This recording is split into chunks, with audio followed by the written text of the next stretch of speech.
નમસ્કાર, આપ જોઈ રહ્યા છો નેશન પ્લસ ન્યૂઝ. હું છું આપની સાથે હેતલ ભગત. લોકસભાની ચૂંટણી હવે નજીક આવી રહી છે ત્યારે નેશન પ્લસ ન્યૂઝના સંવાદદાતાએ સિનિયર સિટીઝન મતદારો સાથે ખાસ વાતચીત કરી હતી. લોકસભાની ચૂંટણી હવે નજીક આવી રહી છે ત્યારે છોટાઉદેપુર લોકસભા બેઠક ઉપર કોંગ્રેસ પાર્ટી દ્વારા સુખરામ રાઠવાનું નામ જાહેર કરાયું છે, ત્યારે બીજી બાજુ ભાજપ દ્વારા જશુ રાઠવાનું નામ જાહેર કરાયું હતું. બંને પક્ષના નેતાઓ પૂરજોશમાં પ્રચાર કરી રહ્યા છે ત્યારે નેશન પ્લસ ન્યૂઝના સંવાદદાતા રેહાન પટેલે નગરના સિનિયર સિટીઝન મતદારો સાથે ખાસ વાતચીત કરી હતી. તેઓએ આગામી લોકસભાની ચૂંટણી અને છોટાઉદેપુર જિલ્લામાં કેટલો વિકાસ થયો છે તથા કોણ લોકસભાની ચૂંટણીમાં વિજય થશે તે તમામ મુદ્દાઓ પર ચર્ચા કરી હતી.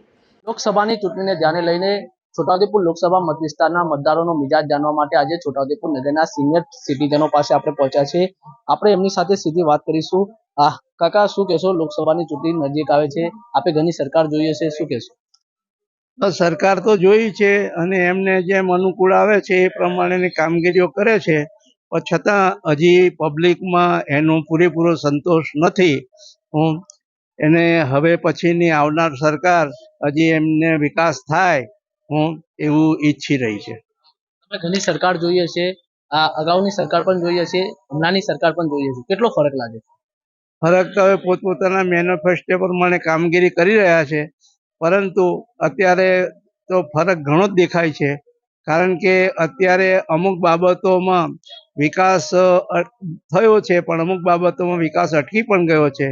દાખલા તરીકે અહીં આદિવાસી વિસ્તાર છે અને એ આદિવાસી વિસ્તારમાં શિક્ષણનો બહોળો પ્રચાર થવો જોઈએ અને ભૂતકાળમાં પણ એની અસર રહેલી છે. તો અત્યારે શું છે કે સરકાર, નામદાર સરકારે એ શિક્ષણની બાબતમાં શહેરીકરણ ને ગ્રામ્ય વિસ્તાર એ પ્રમાણે વહીવટ જુદો કરે છે, તો એમાં શિક્ષણની થોડી અસર થયેલી છે. અને શિક્ષણ અત્યારે મોંઘું થતું જાય છે અને એના માટે 6 થી 11 વર્ષના બાળકોને ફરજિયાત શિક્ષણ મળવું જોઈએ, એ અત્યારે મળી રહ્યું નથી. કેવું લાગે છે તમને લોકસભાની ચૂંટણીમાં કોંગ્રેસ અને ભાજપ કેવી ટક્કર રહેશે? ટક્કર છે, જોરદાર છે ટક્કર બંને પક્ષની અંદર. પછી મતદાન ઉપર એનું મહત્વ રહેલું છે કે મતદાન કોના પક્ષે વધારે થશે એ ઉમેદવાર જીતશે. આપણી સાથે બીજા અન્ય પણ સિનિયર છે, એમની સાથે વાત કરીશું. કાકા, શું કહેશો? જિલ્લામાં કેટલો વિકાસ થયો છે? શિક્ષણની શું હાલત છે? હોસ્પિટલોની શું હાલત છે? છોટાઉદેપુર જિલ્લાની વાત કરીએ તો વિકાસ મારા 82 વર્ષની ઉંમરની અંદર થોડે ઘણે અંશે 50% થયો છે, 50% નથી થયો, પરંતુ આર્થિક રીતે ખૂબ જ નબળા છે. તે બિચારા નબળા જ રહ્યા છે. એમને સરકાર તરફથી જે કંઈ યોજનાઓ બહાર પડે છે તે એમને કઈ રીતે યોજનાનો વધારેમાં વધારે વિશેષ લાભ મળે એનું સરકાર તરફથી આયોજન થતું નથી, એમને ઘેર ઘેર પહોંચતું નથી. જેની વગ છે, જે જાણે છે તે પોતપોતાના સગાવાલા અને બીજા બધા અન્ય એમના પોતાના માણસોને જે લાભ મળે છે, પરંતુ છેક ઝૂંપડામાં રહેનારો વ્યક્તિ, જે ગામના છેવટમાં અંત્યોદય જેને કહેવાય છે, તેવી વ્યક્તિઓને સરકાર તરફથી જે કંઈ યોજનાઓ છે એ યોજનાઓનો લાભ મળતો હોય. આ યોજનાઓનો લાભ પ્રત્યેક વ્યક્તિને આર્થિક રીતે ખૂબ જ નબળા છે તેમને મળે એ બહુ જરૂર છે, અને તેને માટે સુદૃઢ રીતે સરકારે કાર્યવાહી કરવી જોઈએ. અને આ ચૂંટણીને લક્ષમાં લઈને વાત કરું તો તેવા ઉમેદવારે ખાસ જે ચૂંટાય તેને પણ અમારા સિનિયર સિટીઝનો તરફથી ખાસ વિનંતી પણ કરીએ છીએ કે આર્થિક રીતે નબળા અને ગરીબ માણસોને આ સરકારી યોજનાનો પૂરેપૂરો લાભ મળે તે માટે પ્રયત્ન કરશો એવી સિનિયર સિટીઝનો તરફથી એમને વિનંતી પણ કરીએ છીએ. છોટાઉદેપુર જિલ્લા મથક ઉપર જનરલ હોસ્પિટલ છે, અહીંયા ડોક્ટરોની અછત છે, શું કહેશો એ બાબત? આ તો લગભગ ઘણા સમયનો આ વિકટ પ્રશ્ન છે અને આ પ્રશ્ન હલ કરવા માટે બધા જ વ્યક્તિઓએ યથાયોગ્ય પ્રયત્ન કર્યો પણ થતો નથી, પણ હંસાતું નથી.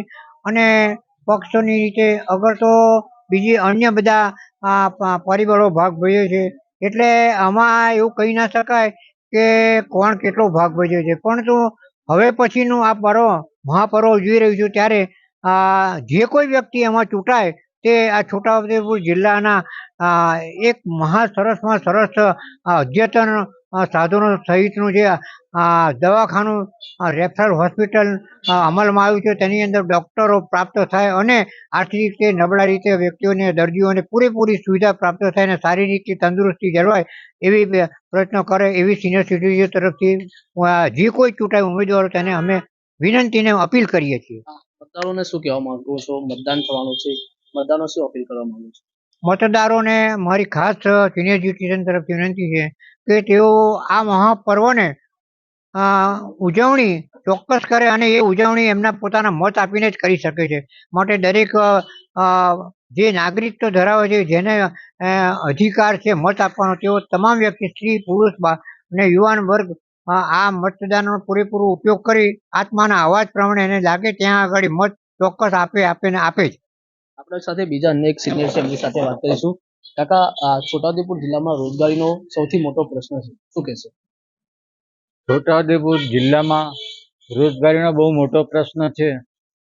તેમાં જે સરકારી નોકરી કરે છે એ સિવાયના ઘણા બેકારો ફરે છે.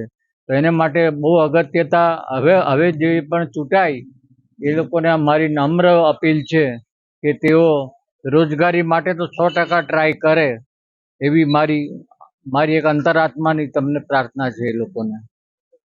એવું કહેવા માંગુ છું, આ લોકસભાની ઇલેક્શન છે, કોંગ્રેસ તરફથી સુખરામભાઈ છે, ભારતીય જનતા પાર્ટી તરફથી જસુભાઈ છે. કેટલી ટક્કર રહેશે આપી છે? એ બે વચ્ચે ટક્કર તો સારી એવી રહેશે. વિજયમાં અત્યારે ભાજપનું ભારે લાગે છે. બીજા અન્ય સિનિયર સિટીઝન આપણી સાથે છે, એમની સાથે સીધી વાત કરીશું. અત્યારે ક્ષત્રિય સમાજનો વિરોધ ચાલી રહ્યો છે, રૂપાલા વિરુદ્ધ. ભાજપને કેટલી અસર આની ઉપર? ભાજપને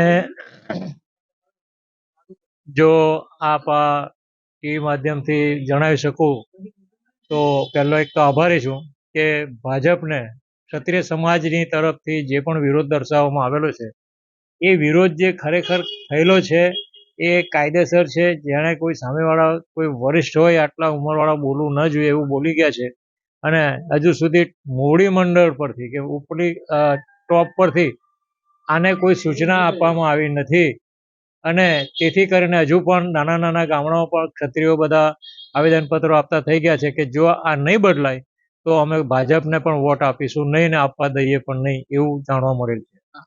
ખાસ કરીને આપણે વાત કરીએ તો રાજ્યસભાના સાંસદ રહી ચૂકેલા નારાયણભાઈ રાઠવા, જેઓ કોંગ્રેસના પીઢ નેતા ગણાતા હતા, રેલવે રાજ્યમંત્રી પણ રહી ચૂક્યા છે.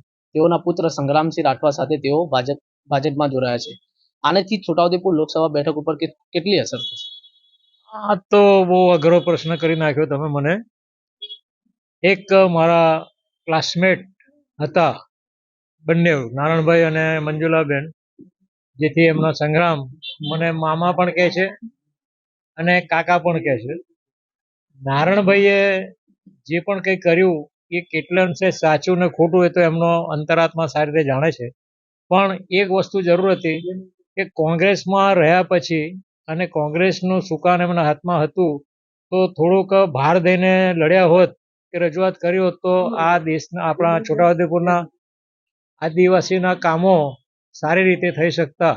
પણ એમનો જે ટાર્ગેટ હતો એ ટાર્ગેટ પૂરો ન થયો, અથવા તો એમને કોઈ ઉપરથી પેલી એક કીડીની કે ઈડીની વાત આવી હોય અને કદાચ એમને શાંતિથી જીવવું હોય એ હિસાબે કે આખી જિંદગી મેં સેવા કરીને મારે બદનામ નથી થવું એ દ્રષ્ટિએ પણ કદાચ એમણે ભાજપ સ્વીકાર્યું હોય.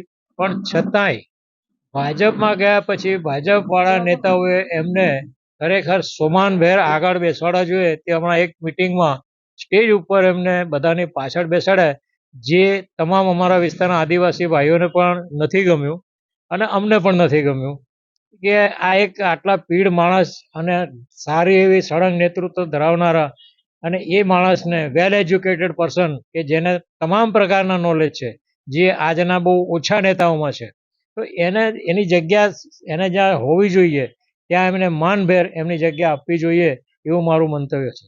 ગુજરાતમાં પરસોત્તમ રૂપાલાનો વિરોધને લઈને ભાજપમાં કેટલી અસર પડશે આની ઉપર? ગુજરાતમાં ભાજપને અને પુરુષોત્તમભાઈ રૂપાલાને લઈને મારું સર્વે એવું કહે છે કે વધારે નહીં પણ 70% અસર પડશે ને પડશે. અન્ય એક સિનિયર સિટીઝન છે, એમની સાથે સીધી વાત કરીશું. જેડીભાઈ, તમે તો આદિવાસી સમાજના આગેવાન પણ છો. અત્યારે જાતિનો દાખલો સૌથી સરકતો પ્રશ્ન છોટાઉદેપુર જિલ્લામાં, એ બાબતે આપ શું કહેશો? આદિવાસીનો સળગતો પ્રશ્ન એટલે આદિવાસીનો નહીં પણ રાઠવા જાતિનો સળગતો પ્રશ્ન છે. 29 જાતિઓ છે, એમાં રાઠવા જાતિને અન્ય જાતિઓએ વિરોધ કર્યો કે રાઠવાઓ બક્ષીપંચમાં આવે છે એટલે રાઠવામાં એને ગણતરી કરવી નહીં જોઈએ. પણ એ પ્રશ્ન છે ને સરકારનો છે. કોળી અને રાઠવા કોળી અને બાર્ય રાઠવા એ જે ગણવામાં આવેલા છે એ સરકારનો પ્રશ્ન છે અને સરકારે આ કોમ્યુનિટીને આદિવાસી તરીકે માન્ય કરેલ છે. અને રાઠવા કોમ્યુનિટીની જે સંસ્કૃતિ છે, પરંપરા છે, એ વિશ્વ પ્રસિદ્ધ છે, પણ એ લોકો ખોટો એનો વિરોધ કરે છે. એટલે એમાં એ કંઈ બીજી જ્ઞાતિને જોવાનું નથી, એ સરકારનો જોવાનો પ્રશ્ન છે. સરકારે નિર્ણય કરવાનો છે કઈ કોમ્યુનિટીને કેટલો લાભ આપવો, ખરેખર પછાત કોણ છે, પછાત નથી, એ પ્રકારનો. એટલે એ સરકારનો પ્રશ્ન છે. પણ એ સરકાર પોઝિટિવ રહીને પરિપત્ર પણ કરેલો છે. 450 વિદ્યાર્થીઓને જે નિમણૂકના હુકમો આપવાના બાકી હતા એ લોકોને કેટલાક 450 માંથી લગભગ મોટા ભાગનાને મળી ગયા, પણ 100-150 હજુ પણ રાઠવા જાતિનો જે કાસ્ટ સર્ટિફિકેટનું વેરિફિકેશન કરવાની કાર્યવાહી ચાલે છે. અને સરકાર લાંબા સમય અને 2024ની જે લોકસભાની ચૂંટણી છે એમાં ભાજપ હોય કે કોંગ્રેસ હોય, એ લીડર કેવા પ્રકારનો આવે છે અને પોતાની જ્ઞાતિ માટે કયા પ્રકારની રજૂઆત કરી અને પોતાના સમાજને વધુમાં વધુ લાભ થાય એ રીતે પોતાનું નેતૃત્વ પૂરું પાડે, એ જ સમાજની અપેક્ષા છે. કેવી ટક્કર રહેશે લોકસભામાં? જસુભાઈ છે એક બાજુ સુખરામભાઈ છે. ટક્કરની વાત કરીએ, પ્રચાર અને પ્રસારણ બંને પક્ષો કયા પ્રકારનો મુદ્દાઓ જે બેનિફિસ્ટો છે કોંગ્રેસ અને ભાજપના, એ બેનિફિસ્ટોને લોકો કયા પ્રકારના મુદ્દાઓને ધ્યાનમાં લઈને પોતે વોટિંગ કરવા માંગે છે એના પર આધાર રહેશે.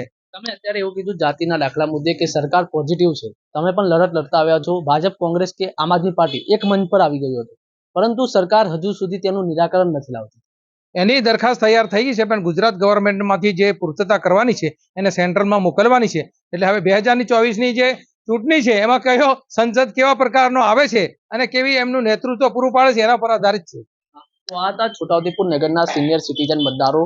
તેઓએ છોટાઉદેપુર લોકસભા બેઠક તેમજ ગુજરાતની લોકસભાની ચૂંટણીને લઈને તમામ મુદ્દે આપણી સાથે ચર્ચા કરી છે. Rehan Patel, Nation Plus News, Chhotaudepur. સમાચારોના સતત અપડેટ માટે નેશન પ્લસ ન્યૂઝના યુટ્યુબ ચેનલને સબસ્ક્રાઇબ કરો, બેલ આઇકન દબાવો અને ફોલો કરો ઇન્સ્ટાગ્રામ, ફેસબુક અને ટ્વિટર પર.